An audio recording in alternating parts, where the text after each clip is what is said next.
Welcome to the third episode of EA Spotlight Series that connects you to the games you love and the people who make them.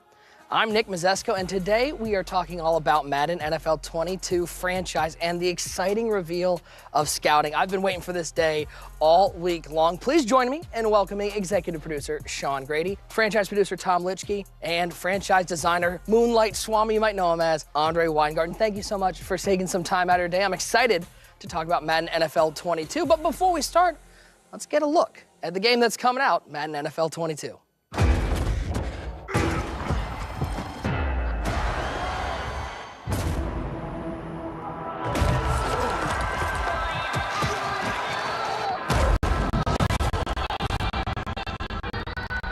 A lot of teams trying to restart the clock with it. What happens if they have who's most likely to return to the Super Bowl?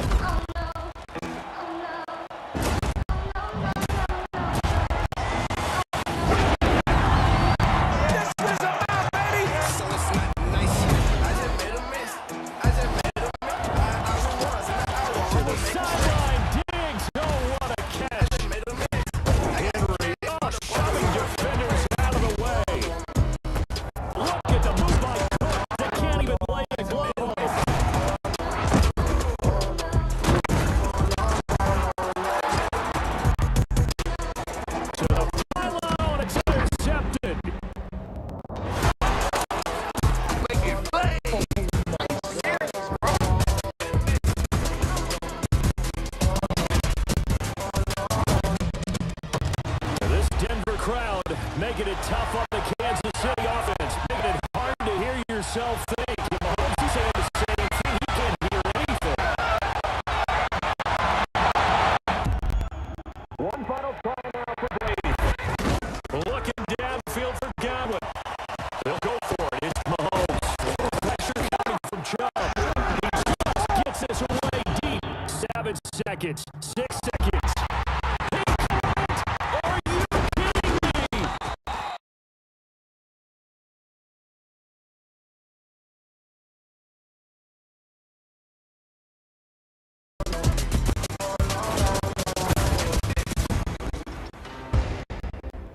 Now, I'm very excited to talk more about franchise, learn a little bit more about the scouting as a complete and total franchise nerd. This is probably my greatest day of the year. So, you know, the viewers are here to learn about scouting. I know everybody out there wants to hear about it, but before we get there, let's take a step back for a second. Let's go to Madden 21. You know, you guys just delivered a third and final huge update. You know, you added some features to franchise mode. This is a big year. Tell me how you're feeling, Sean, about how Madden 21 went overall in retrospect. Yeah, I'm feeling really good. It's been a lot of work, a lot of feedback from the community, a lot of work from our team and these guys over here. At the start of the year, when we kicked off Madden 21, we got a lot of feedback from the franchise community that they were looking for more. They wanted more from their mode. So what we tried to establish with them is that we hear you, we're listening, and because our game is a live service, as we've said many times over the course of this year, that we can deliver more features to you guys. So as you said, we put a roadmap out there for 3 title updates. We delivered some of the top requests that our fans were asking for, like X-Factor customization, a playoff bracket, some commissioner tools, on and on. We can talk about some others as well. As we arrive at the end of the year, I think we're all really proud of what we were able to give to the community. I gotta tell you, every multi-user franchise saw commissioner tools and we're like, yes! More, please. Thank you. I feel like Madden's so unique because not only do you have all these different modes from franchise to ultimate team to, you know, superstar KO, but then you have the different ways to play inside those modes. And is that a constant discussion of the guys who just want to go out and win Super Bowls, the guys like me who want to find the right number of where do I set the parking so that people tune in and give me some more money? Like, how do you balance that sort of development? When we build something, and it happens all the time, like one of the features this year, we redid the hub for franchise for 22. But we got to make sure that works really well if you're coming at it player-centric or owner-centric or coach-centric. And there's just all these little cases that we have to figure out in testing and playing it and bringing in the right people and making sure we're getting that coverage. And sometimes you'll do stuff that, well, this is just straight up a coach mode or an owner mode thing. So then you have to talk about, all right, do we want to do that? Or do we do something that applies to everybody? I'm curious, when we're going into 22, we talk about the changes of franchise mode going into 22 and into 21. Were there any changes that had to be made in the team itself in terms of, you know, just structure as you moved into Madden 22 to tackle franchise mode? I wouldn't say there's things that had to be made, but in the case of franchise, we wanted to bolster the team. We wanted to strengthen it with more of our talent across Madden. We wanted to invest more in a number of new features, which means we had to put more people onto franchise, which we absolutely did this year. And then we just made sure that we had the people that were most passionate about the mode working in it, so that the people that are playing it are the people that are building it, and that's kind of where we end up. So the team, in some ways, built itself. Like the franchise junkies, if you will, kind of reemerged, and I'm not going to look at him straight up now, but yeah.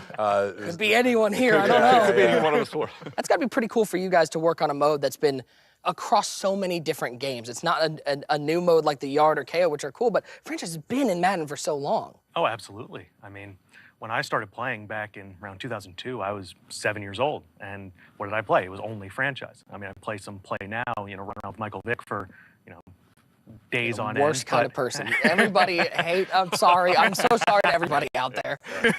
But I mean, that's what I did. And even if I didn't know exactly what I was building as a team, I knew I was having fun and I was building a team. So as I started getting older and started investing myself more in the features, I really grew to appreciate what was there. So now looking back on it, it's a perspective of, yes, whether I was 8 years old and I enjoyed it, or I'm now 25 and I enjoy it, there are features that are relevant to both ages that need to be represented, because you want someone who really doesn't know exactly what they're doing to still be able to enjoy themselves, but you also want to give that depth to the people who really want to dive in. Can I just say to all the 7-year-olds out there watching right now, Hi. there is a future. There is Yeah. a future in Madden. If you're playing the game right now, Andre's the example. Come work for us one day. Keep playing the game. As somebody who works in the gaming industry, I can tell my parents, take that. Video games was what I was supposed to do. Yeah, exactly. And I think that's the cool thing also about franchise mode, is that there's so much depth in it for the nerds like me that want to adjust prices and deal with coaching staffs. But it's also the easiest to sort of explain to anybody. Listen, you're taking a team, go out and win a Super Bowl, build that team, do whatever you want to do. But I'm curious, and I guess Sean probably can answer this the best. It feels monumental from the outside. I'm sitting there going, how do you even tackle that? Was that a challenge at something so broad as franchise mode? I honestly don't think it is, because there's so many good ideas out there. It's really a matter of then, prioritizing it and coming up with a good design that pays that thing off. So, we'll talk a bit about staff management, but you can say you're going to do that. How do you build it? How do you make it fun? How do you gamify it and make it interesting? That's the hard part, but the ideas of what you want to go attack and the prioritization on the roadmap, I think, is a little bit actually more straightforward. There's plenty of opinions on the internet for sure. What? Breaking news. I should find out what this internet thing is. Plenty of opinions out there. And then, so how do you take that and distill it? And then how do you are there some people that can stand up and represent the community interest and bring them in? And we call it the Design Council, and brought in some, really key people who we feel like are a good representative voice, bring them into the process, because we have all these ideas, and let's go through it and then say, how do we get the best ideas or the right first ideas? So that Design Council was part of the approach. That's why we're here today. Is one of the top things they said made sense, but it didn't make sense as the first thing we did. So that that being scouting. Well, I'm lucky enough to be a part of that Madden Design Council, and I've been lucky enough to be involved in some of these feedback events in the past, and even at the franchise-specific events. Like, there was a lot of guys who played the way similar that I did, but in the Design Council, you got so many different voices coming in, and I felt like we were involved way earlier than in past years. Was that a concerted effort, and how did that help in the development of Madden 22? Part of it was driven by the fact that we had to get, we just knew, with the sentiment at launch and what we felt it too, we need to get going. We couldn't wait for the next product to release to make progress. So that gave us the need to bring people in earlier. Like we were talking about what we're releasing now back in, I think it was September. October. Yeah, it was end of September, October, yeah. And the big fundamental difference is when you're talking about it in September, you haven't built anything yet. And so there's all kinds of opportunities for change. If you're showing people stuff in February, it might feel like a long ways to when the game's released, but we're already at, things are pretty locked down and we're finishing things and polishing things. I mean, that's a big difference between the two stages of development. There's so many places that feedback come from. You talk about the internet, you talk about the Design Council, but you also have internal feedback coming in. You also have guys just streaming on Twitch who maybe aren't typing out a Twitter post, but are still giving feedback. How do you parse through all that information and find the nuggets that then you can take and put into a roadmap for a game like Madden 22? I would say there's pockets within the team that gravitate to a specific platform. Like, I like to watch YouTubers. So we have a lot of YouTubers. You know who you are. I watch a lot of these guys. I listen. I don't comment or anything, but I'm kind of listening to their themes. So you're a lurker. Got it. I'm a lurker.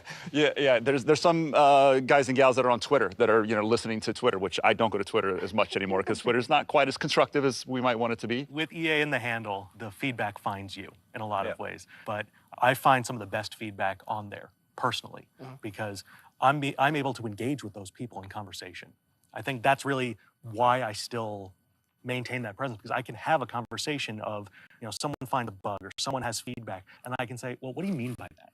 What settings do you have? Things like that. So being able to have that back and forth and then relay it, personally, I find that incredibly valuable, and it's worth the mean tweets and things for all of that feedback. I appreciate the fact that you're still out there. What he's saying is thank you for taking on Twitter. Cheers. Now, I've read the deep dives, I've read the blogs, we've talked, there's so many exciting things to come out. Coaching staffs, talent trees, scouting, which we're going to talk about. Don't worry, we're going to get there. What feature, what addition are you most excited about in Madden 22? Sean, we'll start with you. I'm going to take game planning as my favorite at this point, because I like to. Sorry, Tom, if I took that from you. You're right. I almost left right there just as you took that. Thanks a lot. One benefit is it's going to allow you to game plan against a real-world opponent. Like we know the data for the Kansas City Chiefs or Tampa Bay Buccaneers and how they play, and we're going to use next-gen stats to see what they do. Super Bowl, whatever. Oh, did we win Super Bowl? Yeah, I guess so. It hurts. Yeah. So I like that. So real-world data gives you information that you can use to say, I'm going to try to shut down, the deep threat from Kansas City, and then it gives a little bit of a boost to some of your players to try to attack that. And if that's not working, I can adjust in halftime. Two things we've never had before. I find that really compelling. But if I'm playing with some friends online as well, as we progress through a couple of weeks and through a couple of seasons, their data is going to be logged as well. I'm going to know what their strategies are, and I can game plan against that. And that's just fun, and so Swami may be playing a certain way week to week. He probably is going to anticipate my game plan for that, and maybe he's going to switch it up that week. There's a little bit of extra element of strategy in there, so that's my number one. So mine's really franchise staff, though. The way franchise has been in the past, like, where do you get your power from in franchise? And it's building your roster. So it's kind of, there's this one path to making a stronger franchise, and we're just adding this whole other parallel path to say, I'm going to go build out my staff and change how my franchise plays week to week based on this power curve, not just my roster. Yeah, to echo that, I think franchise staff and maybe focusing more on the talent trees themselves are really what I think is my favorite improvement, for the simple fact that, all those different layers get kind of that umbrella treatment of, we can really enhance beyond the system and give you the opportunity to switch it up that week. There's a little bit of extra element of strategy in there, so that's my number one.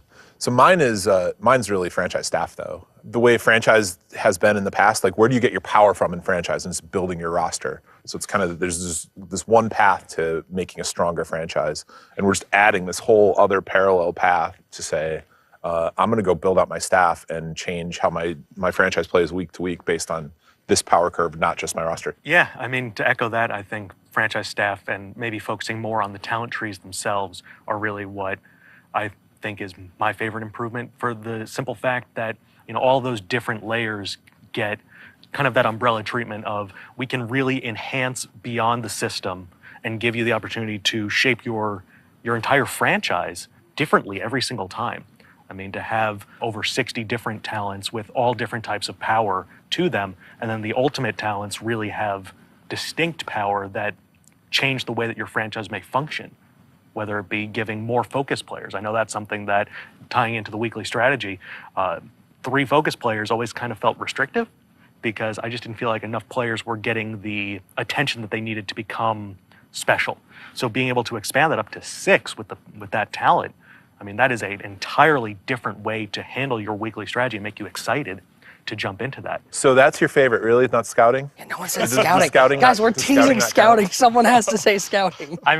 We have a whole discussion about scouting. It's really interesting being in that group, because, there's something that I might care about from a multi-user franchise that somebody who's just a solo player doing content, for example, they've never even bothered to think about. Like Commissioner Tools, I don't think anybody's in a single player franchise cares about commissioner tools. They are the commissioner and the only player, but at the end of the day, all the multi-users, I know in all the multi-user franchises were so pumped when commissioner tools got into the game. You thought it was Christmas Day. Yeah, our philosophy is it's your franchise, it's your game.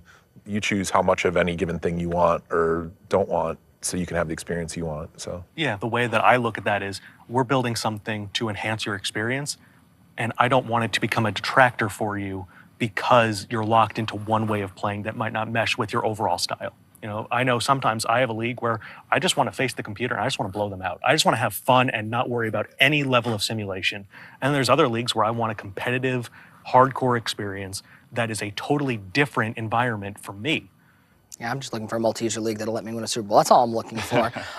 As somebody who works in the competitive sphere, I got to say, it's really cool to see these guys who are playing Ultimate Team on the competitive level.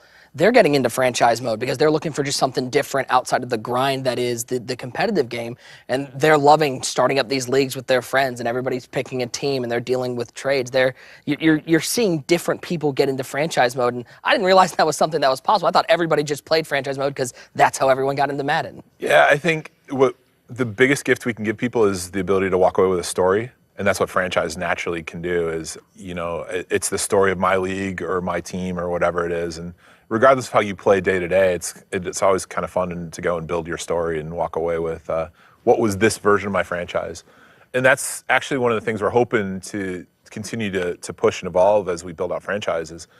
If I make the exact same choices from the beginning with two leagues, hopefully they'll play out differently, right? Because, you know, maybe I'll throw 5 passes to my 3rd round draft pick receiver and I'll get a season engine event which says, okay, now it's about him. It's a breakout moment. What do we do? And we start building the franchise that direction. So more of that in the future is definitely where we want to go. To the sideline. Oh, what a catch. Look at the move by Cook. Are you kidding me? I think it's time to get into scouting. When can we expect to get our hands on it? We're excited to get this in the hands of our players. It's going to kick off our live service continuous development for this year for franchise. So it's coming early in the season. We're targeting this first one for September.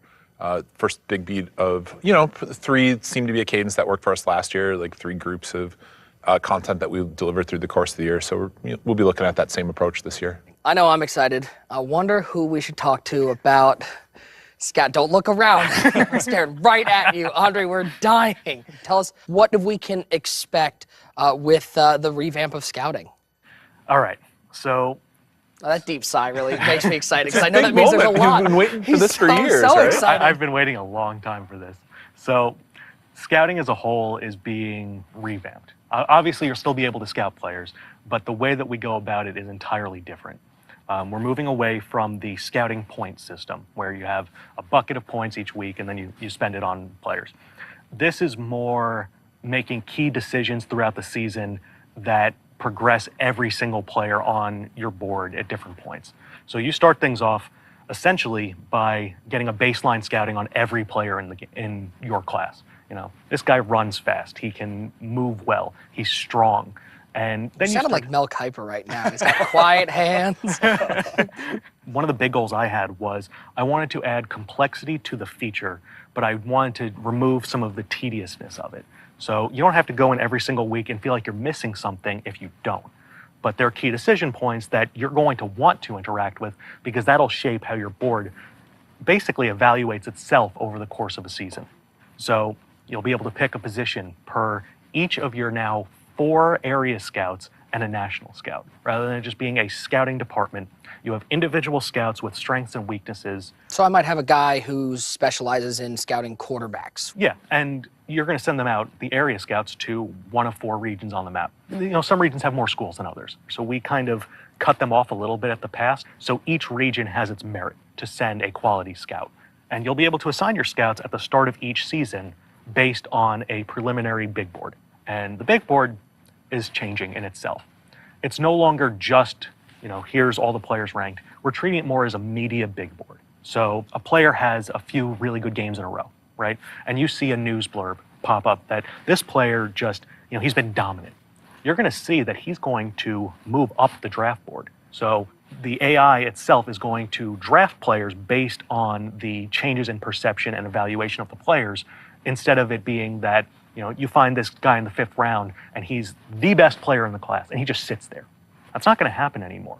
It's really going to be a lot more that if you find that player and you really key in on them at different scouting events, you'll be able to gather a large amount of information, but it comes at a cost. And the cost is awareness for the media.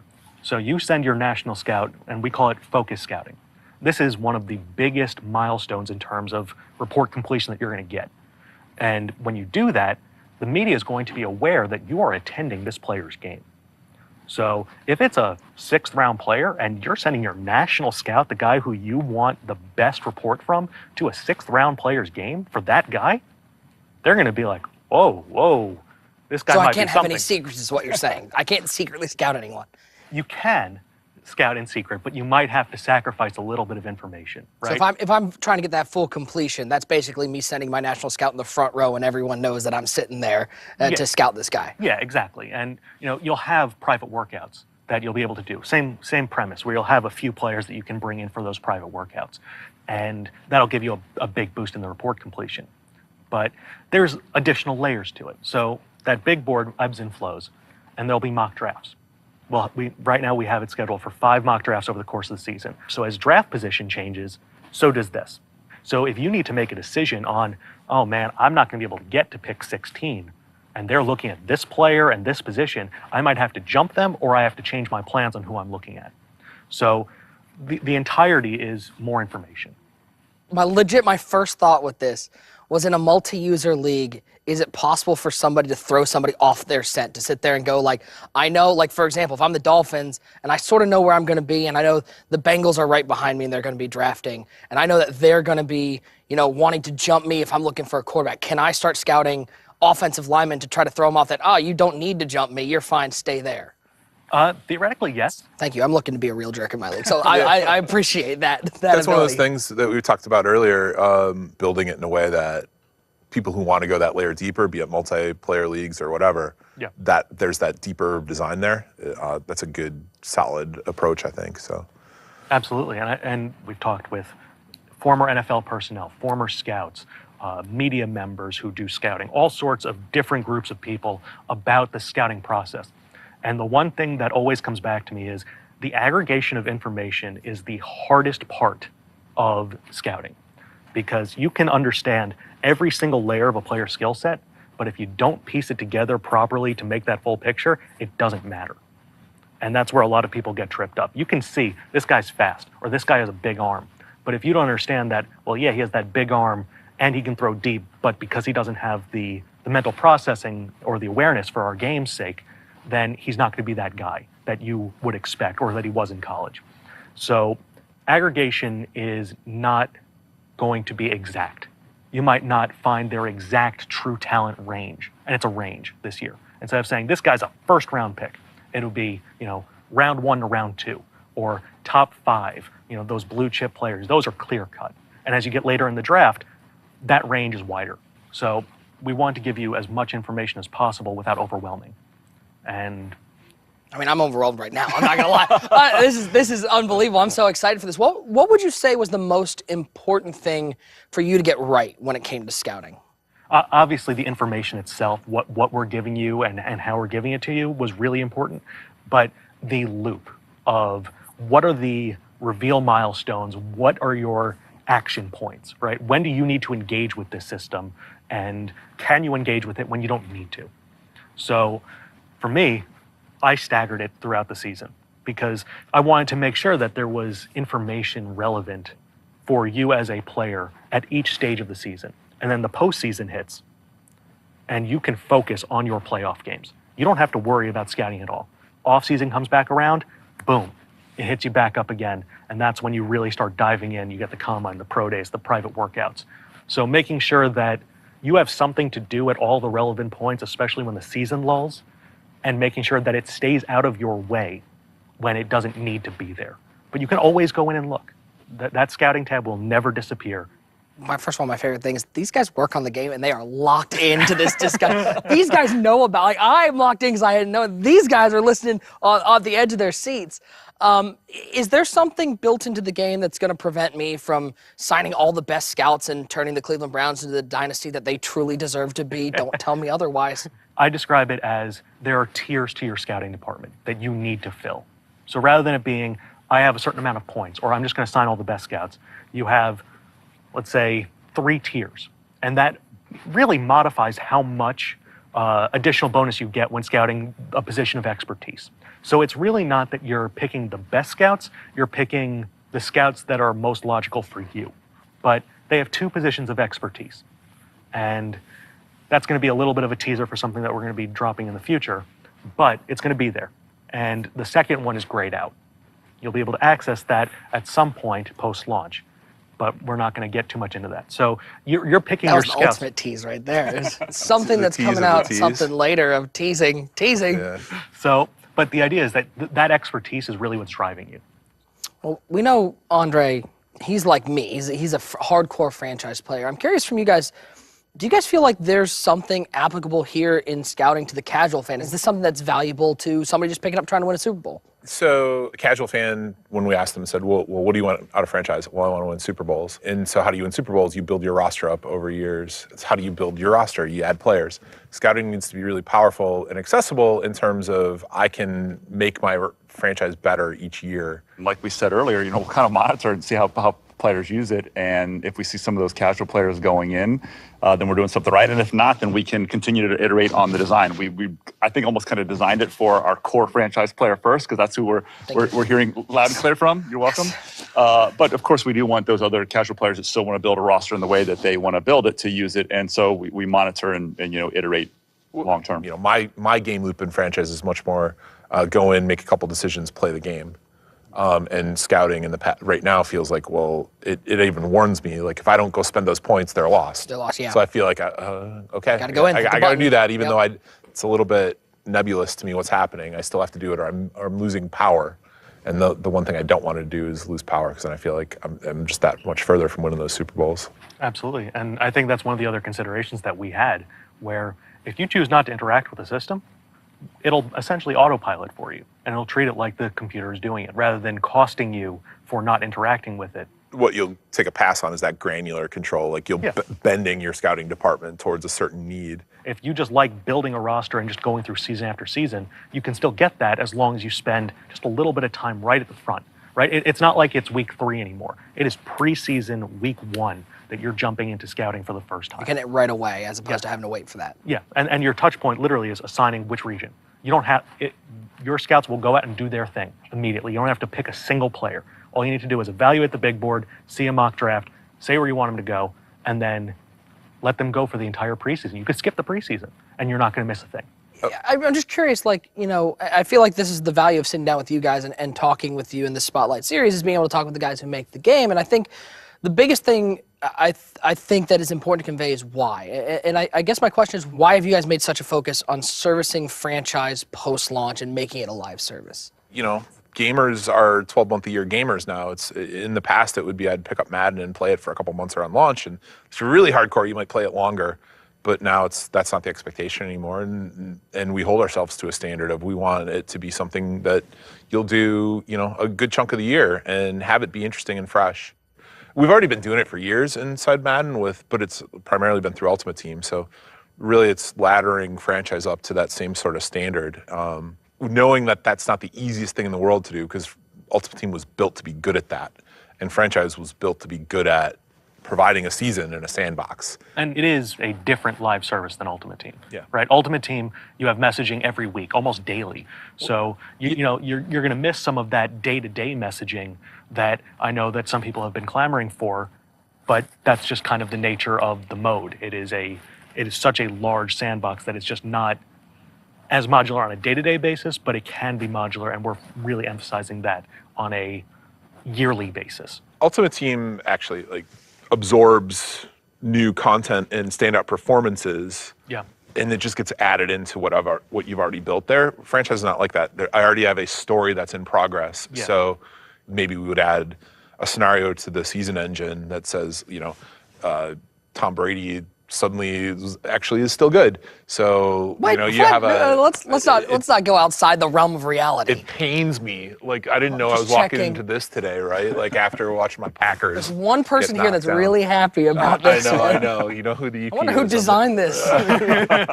But we would bring that in via additional storytelling, add to the story you already have, and in Ultimate Team it's just like, oh no, there's just a cool new player that had a breakout thing, and I want to add that to my sandbox. It's just almost a little replacing, bit different. right? Yeah. Which you can't do. You don't want to overwrite everything you did. If we modified Tom Brady because he had a great week in season, and you're in year 6, and he's now 55 years old, and he's If I'm the Bucs owner, I want Tom Brady to be really good. Like the only person who wants is the one who has that player. Now I think I can ask this. Is there anything you can tease that's coming to franchise post-launch? You can ask. I'm asking. I am. There are things we're thinking about for sure. We put a lot of energy towards resetting the baseline in terms of the feature set with franchise staff and the weekly strategy. Where we haven't put as much energy yet is maybe in terms of free agents and things like that. So that's an area that we think about and talk about is trades and whatnot. Is there something we can do there? Yeah. What is the relevant information at different points in the year that we can raise to you to make you care about not just your team, but kind of expand you out of that bubble that is kind of described of your team-centric franchise. Yeah. Give you that. Make the league have life as opposed to my team have life. Like make the league have history. It goes back to we want it to be your story. Yep. And for it to be your story, the league has to be a big character in there, and the other teams and the other people in a multiplayer league have to be part of that story. The hub is the most complex screen Madden's ever had, just with the amount of information that it brings to you all at once. Yep. So we've spent a lot of energy on it, and we'll continue to spend energy on it. Like, how can we make your franchise more usable, more powerful, and more able to tell that story is a big part of it. So I would just add, everything's on the table. That's the good news. As we said earlier, we're listening to the community. We want to hear feedback as we get into the launch of the season. I think we've delivered 2 of the top 3 most requested features in staff management and scouting. So there's some others out there, and we'll hear more as we go into the launch window, and we'll figure it out together. Yep. It's the summer. We still have time. Yeah. We might even let you to come back in the fall again to talk about features for next time. Well, I think the question that everybody is wondering is, have you guys talked about what you're going to call Madden 2025? Because you've already used the Madden 25 thing. Has that discussion happened? Well, we're going to talk to the community about that one. Okay, good community feedback. I'm sure there will be suggestions. Well, gentlemen, it has been an absolute pleasure talking about Madden franchise mode. I can't wait, and I hope the people at home are as excited as I am. And thank you for joining us today for this exciting look at Madden NFL 22 franchise and what's to come this year with scouting. Make sure you stay up to date to the Making Madden podcast, where you'll learn about upcoming franchise features coming this Madden season. More will come from the EA Play Live Spotlight series in the next few days. You can also follow @EA on Twitter or go to EA.com for the latest updates. And don't forget, EA Play Live is July 22nd.